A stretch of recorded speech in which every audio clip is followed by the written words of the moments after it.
মহা গুরুত্বপূর্ণ যে বৈঠকটা বাংলাদেশ ক্রিকেট বোর্ডের গুরুত্বপূর্ণ এবং অগুরুত্বপূর্ণ কর্তাদের সাথে বাংলাদেশের স্পোর্টস অ্যাডভাইজার আসিফ নজরুল স্যারের কিছুক্ষণ আগে অনুষ্ঠিত হয়েছে, সেটার একটা আউটকাম আমরা পেয়েছি এবং সেই বক্তব্যটা নিয়ে আলোচনা। বাংলাদেশ যেই পয়েন্টসগুলোকে সামনে এনেছে এবং যেই ব্যাপারগুলো ইন্টারনালি আলাপ হয়েছে কিন্তু মিডিয়ায় প্রকাশিত হয়নি, সেই বিষয় নিয়ে আলোচনা। বাংলাদেশ ক্রিকেট দল ফাইনালি ইন্ডিয়াতে যাচ্ছে। বাংলাদেশ দল কি আগামী ওয়ার্ল্ড কাপে খেলবে? খেললেও সেই সম্ভাবনা কতটুকু? আইসিসি কি বাংলাদেশের ভেন্যু বদলে দেবে? শেষ পর্যন্ত বাংলাদেশের ভেন্যু না বদলিয়ে যদি সিকিউরিটি প্ল্যান পরিপক্কভাবে করা হয়, head of the state security যদি দেয়া হয় বাংলাদেশ দলকে, সেই ক্ষেত্রে বাংলাদেশ কি ইন্ডিয়া গিয়ে খেলবে? এই যে চারটা প্রশ্ন, এই চারটা প্রশ্নের উত্তর মেলানোর চেষ্টা করেছে আজকে সচিবালয়ে আসিফ নজরুল স্যার এবং বাংলাদেশ ক্রিকেট বোর্ডের প্রেসিডেন্ট সহ অন্য যারা উপস্থিত ছিলেন। অনেক ঠান্ডা পড়েছে, 72 ঘন্টা পর্যন্ত শরীরে ময়েশ্চার ধরে রাখার জন্য ইউজ করুন লিলি হুইপ শিয়া বডি ওয়াশ। যেই ডিসকাশনে যাচ্ছি, প্রথম পয়েন্ট যেটা, যে নিরাপত্তা নিয়ে প্রশ্ন তোলা হয়েছে এবং আসিফ নজরুল তার বক্তব্যে স্পষ্টভাবে বলেছেন দেশের ডিগনিটি অর্থাৎ মর্যাদা, আত্মসম্মান এবং নিরাপত্তার ইস্যুতে বাংলাদেশ কোনো স্যাক্রিফাইস করবে না। যেখানে একজন ক্রিকেটারের নিরাপত্তা নিয়ে আলোচনা হচ্ছে, একজন ক্রিকেটারের নিরাপত্তা এনশিওর করার ক্ষেত্রে ইন্ডিয়ান গভর্নমেন্ট ফেইল করেছে, বিসিসিআই কে জানিয়েছে, কলকাতা নাইট রাইডার্স কে জানিয়ে সেই ক্রিকেটারকে অনেকটা বহিষ্কার করেছে। সেই একজন ক্রিকেটার সহ বাংলাদেশের অন্য যে 14 জন ক্রিকেটার ভারতে গিয়ে খেলবে, একই দেশে গিয়ে খেলবে। একজন ক্রিকেটারের খেলা নিয়ে যেই দেশের মৌলবাদী অর্গানাইজেশন গুলো হুমকি দিয়েছে, ধমকি দিয়েছে, যখন পুরো একটা দল যাবে, এই ঘটনা ঘটার পর তখন সেই দলের প্রতি থ্রেটটা তো আরো বাড়বে। সেই দলের সাথে ক্রিকেট লাভার্সরা যাবে, জার্নালিস্টরা যাবে, তাদের নিরাপত্তা কে দেবে? দেশের সম্মান, আত্মসম্মান, মর্যাদা, নিরাপত্তা, এই যে 3-4টা জায়গা রয়েছে, এটাকে বিসর্জন দিয়ে বাংলাদেশ ওয়ার্ল্ড কাপ খেলতে ইন্ডিয়া যাবে না। Plain and simple.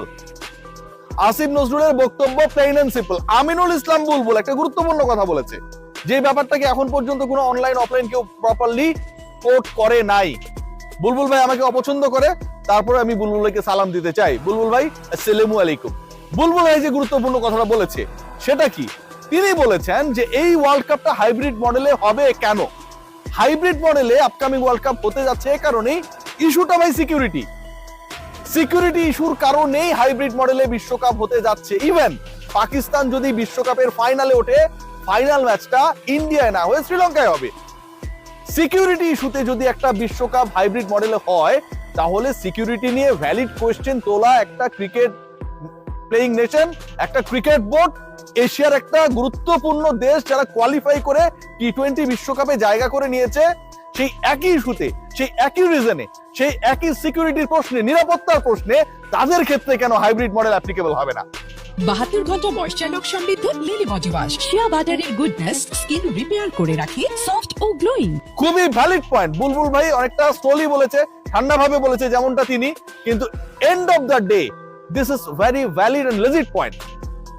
সিকিউরিটি ইস্যুতে আপনি ইন্ডিয়ায় পাকিস্তানে খেলা দেবেন না, আবার সিকিউরিটি ইস্যুতে মুস্তাফিজকে কেন্দ্র করে যে ইনসিকিউর সিচুয়েশন ক্রিয়েট হয়েছে, তারপরও বাংলাদেশকে ইন্ডিয়া গিয়ে খেলা লাগবে। মগের মুল্লুক এটা, মগের মুল্লুক তো না। পাকিস্তান দল যদি সিকিউরিটি নিয়ে কোয়েশ্চেন তোলে, তাদের ব্যাপারে যদি আপনি বিকল্প ব্যবস্থা গ্রহণ করেন, বাংলাদেশের প্রশ্ন তোলাটা কোয়াইট লজিক্যাল। সো এক্ষেত্রে একইভাবে অ্যাপ্লাই করতে হবে। সেই ব্যাপারে কিন্তু আইসিসি এবং একই সাথে বিসিসিআই তারা প্রপারলি কোনো স্টেপ নেননি। আসিফ নজরুল আরেকটা গুরুত্বপূর্ণ কথা বলেছেন, খেয়াল করে দেখবেন পুরো বক্তব্যটা শুনলে। তিনি বলেছেন আইসিসি আমাদের চিঠি রিপ্লাই দিয়েছে, কিন্তু ইন রিপ্লাই, যেই চিঠিটা রিপ্লাই দেয়া হয়েছে, ওই পার্টিকুলার লেটারে, ওই লেটারটা পড়ার পর বাংলাদেশ ক্রীড়া উপদেষ্টা কিংবা ক্রিকেট বোর্ডের কাছে মনে হয় নাই যে বাংলাদেশের সিকিউরিটি কনসার্নকে আইসিসি খুব সিরিয়াসলি নিয়েছে, অথবা ইন্ডিয়ায় যে সিকিউরিটি নিয়ে বাংলাদেশি ক্রিকেটার, সমর্থক, সাংবাদিকদের সমস্যা তৈরি হচ্ছে, সেই ব্যাপারটাকে আইসিসি সিরিয়াসলি নিয়েছে। আসিফ নজরুল স্যারের বক্তব্যের মধ্যে তার যে ভাষণটা ছিল, সেখানটায় কিন্তু এই অংশটা ছিল। তার মানেটা কি দাঁড়াচ্ছে? তার মানে দাঁড়াচ্ছে যে ICC is not eager to ensure the security বাংলাদেশের, এবং তারা বাংলাদেশকে বাধ্যই করতে চায়, যেহেতু এই প্রশ্ন তুলেছে কোন কোন জায়গায় সমস্যা, একটু আমাদেরকে ডিটেইল বলেন। মানে দুনিয়ার সবাই জানতেছে রে ভাই, যেই বাচ্চাটা নতুন ক্রিকেট খেলা শুরু করেছে, সেও জানে ভারতে বাংলাদেশের নিরাপত্তা সমস্যা রয়েছে। যেই বাচ্চাটা আইপিএল এর একটা দুইটা ম্যাচ দেখেছে ওই বৈভব সূর্যবংশীর কারণে, সেও জানে মুস্তাফিজ কেন খেলতে পারছে না, তাকে কেন কেকেআর থেকে বাদ দেওয়া হয়েছে, ছাঁটাই করা হয়েছে। ইন্টারন্যাশনাল ক্রিকেট কাউন্সিল আইসিসি কে আমাকে বোঝাতে হবে, 17 পৃষ্ঠার রচনা লিখে বোঝাতে হবে যে এই কারণ, এর পেছনে 23টা পয়েন্ট রয়েছে, লাস্ট পয়েন্টটা হচ্ছে এটা, ফার্স্ট পয়েন্ট হচ্ছে এটা, এই কারণে আমরা আসতে পারবো না। পরীক্ষার রচনা লিখে আইসিসি কে যদি বোঝাতে হয় একটা দেশের নিরাপত্তা সংক্রান্ত ব্যাপারে যা হয়েছে, আইপিএল এর 19 বছরের ইতিহাসে যেই ঘটনা ঘটেছে, প্রথমবারের মতো not even any Pakistani cricketer IPL থেকে আইপিএল এ ডাক পাবার পরে, দল পাবার পরে, চুক্তি পাবার পরে বাতিল করা হয়েছে তার চুক্তি। পাকিস্তানের কোন ক্রিকেটারের ক্ষেত্রে সেটা হয় নাই। প্রথম আসরে পাকিস্তানি ক্রিকেটাররা খেলেছিল, তারপর থেকে এরা খেলে না, তাদেরকে ডাকা হয় না। আপনি একজন ক্রিকেটারকে নিলেন, ডাকলেন, 3 সপ্তাহ পর আপনার মনে হলো তাকে ঘাট ধাক্কা দিয়ে বের করে দিবেন, তারপর আপনি সিদ্ধান্ত নিলেন আর জাতি হিসেবে আমরা সেটা মেনে নেব? Definitely not. আইসিসি যখন এই রচনা লিখার জন্য আহ্বান করে বাংলাদেশ ক্রিকেট বোর্ডকে, আইসিসি যখন এই রচনা লিখার জন্য আহ্বান করে বিসিবির কাছে, সরকারের কাছে, এবং সরকার আজকে সম্ভবত সেই রচনাটা টাইপও করছে, তাদের তো কিছু করার নাই রে ভাই। আইসিসি যেহেতু চেয়েছে তাদের দিতে হবে। এন্ড অফ দ্য ডে এটা লজ্জার ক্রিকেট বিশ্বের জন্য, আইসিসির জন্য, যে তারা আসলে কি দেখছে। খুব সহজ হিসাব ভাই, খুব সহজ হিসাব।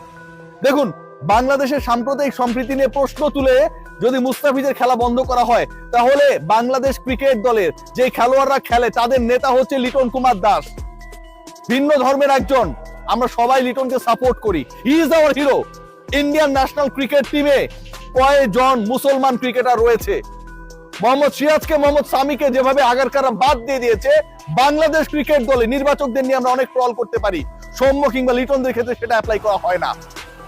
যে কারণে লিটন কুমার দাসরা বাংলাদেশের পুরো নেশনের ক্যাপ্টেন হয়ে ইন্ডিয়ায় খেলতে যাওয়ার প্রিপারেশন নিয়েছিল। আর একই কারণে সাম্প্রদায়িকতার বিষ বাষ্প যেই নেশনের মধ্যে সবচেয়ে বেশি, সেই দলে মুসলমান কোন ক্রিকেটারে 15 সদস্যের দলে ঠাঁই হয় না। আজকে তারা যখন এরকম সিচুয়েশন ক্রিয়েট করে, আইসিসি যখন প্রচ্ছন্নভাবে পরিচালিত হয় ভারত সরকার দ্বারা, স্বরাষ্ট্রমন্ত্রী নিরাপত্তার দায়িত্বে সবচেয়ে বড় একটা রোল প্লে করে, তার সন্তান হচ্ছে আইসিসি চেয়ারম্যান। খেয়াল করে দেখুন।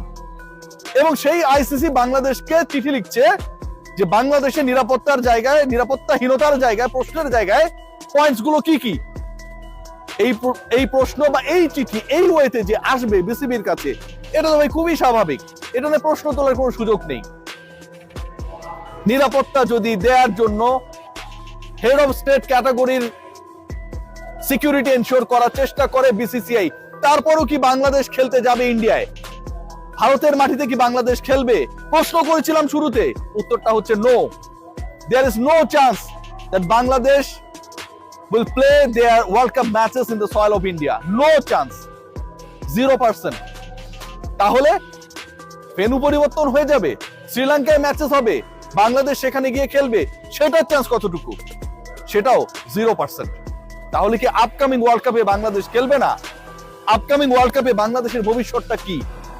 বাংলাদেশকে ছাড়াই কি বিশ্বকাপ হবে?